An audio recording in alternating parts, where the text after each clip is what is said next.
اللہ تعالیٰ جل شانہ نے ہمیں کتنی خوبصورتی کے ساتھ ایمان پر مضبوطی کی دعوت دی، اور یہ اتنی بڑی دولت ہے جو ہمیں نصیب ہوئی ہے، مجھے بھی اور آپ کو بھی،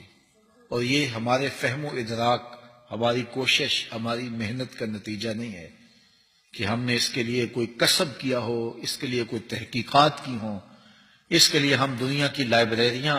اور دنیا کی دانشگاہیں کھنگالی ہوں، ہم نے تقابل ادیان پڑھا ہو، ہم نے مذاہب کا مطالعہ کیا ہو، اور ہم نے مختلف جو ہے وہ مذاہب کے ماننے والوں کو مل کے کوئی تجزیہ کیا ہو، اور پھر اس کے نتیجے کے اندر ہم نے کہا ہو کہ نہیں، اسلام بڑا اچھا دین ہے اور ہم نے اسلام کو قبول کر لیا۔ لوگوں نے زندگیاں گزار دیں حق کی تلاش میں، ہم نے کوئی تکلف نہیں کیا، ہم نے کوئی مصیبت نہیں سہی، ہم نے کوئی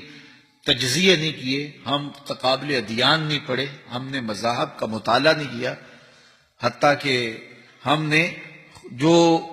اسلام کی بنیادی تعلیمات ہیں، اسلام کے جو ماخذ ہیں،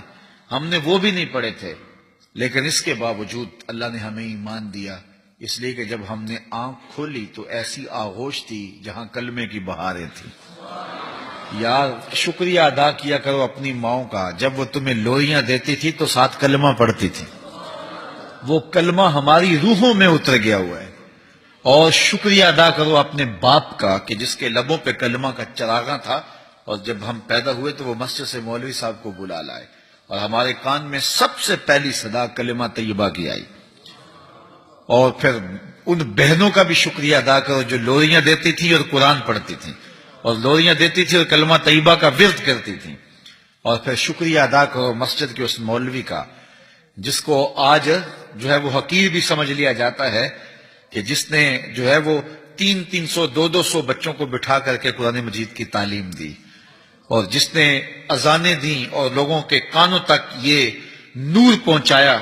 اور راسخ ہو گیا طبیعت کے اندر یہ کلمہ طیبہ، اور ساری زندگی یہ کبھی بھی جدا نہیں ہو سکتا۔ کتنے اچھے اور کتنے جو ہے وہ انسان دوست لوگ دنیا کے اوپر آج بھی بستے ہیں، لیکن ان کے پاس بڑی دولتیں ہیں، بڑا فہم ہے، سلیقہ شعاریاں ہیں، اور ان کے اندر انسانیت کا درد ہے، محبت ہے، خدمت خلق ہے، بہت کچھ ہے، لیکن ان کے سینے میں ایمان کا نور نہیں ہے، ان کے اندر گاندھی گند ہے، غلاظت ہی غلاظت ہے۔ تم شکریہ ادا کرو کہ ہمیں اللہ تعالیٰ نے پیدا ہوتے ہی یہ ایمان کا نور عطا فرمایا۔ تو جس شخص نے بھی تمہارے اوپر احسان کیے ہیں، اور اس احسان کے بدلے میں دین میں پختگی اور رسوخ پیدا ہوا ہے، وہ استاد ہے، وہ مرشد ہے، وہ مسجد کا مولوی صاحب ہیں، وہ باپ ہے، وہ ماں ہے، وہ بہن ہے،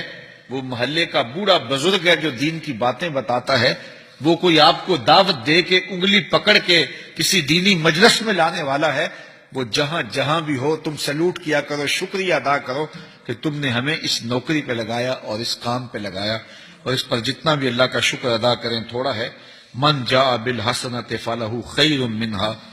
تو یہ کلمہ اتنی بڑی قوت ہے، اتنی بڑی دولت ہے کہ کائنات میں اس کا کوئی جوڑ ہی نہیں ہے، اور یہ نور اللہ تعالیٰ نے ہمیں نصیب فرمایا ہے۔ یہ جو ہے انشاءاللہ قبر کے اندر بھی روشنی کرے گا، قبر کے اندر بھی چراغاں کرے گا۔ تو اللہ تعالیٰ جل شانہ کا میں اور آپ شکریہ ادا کریں،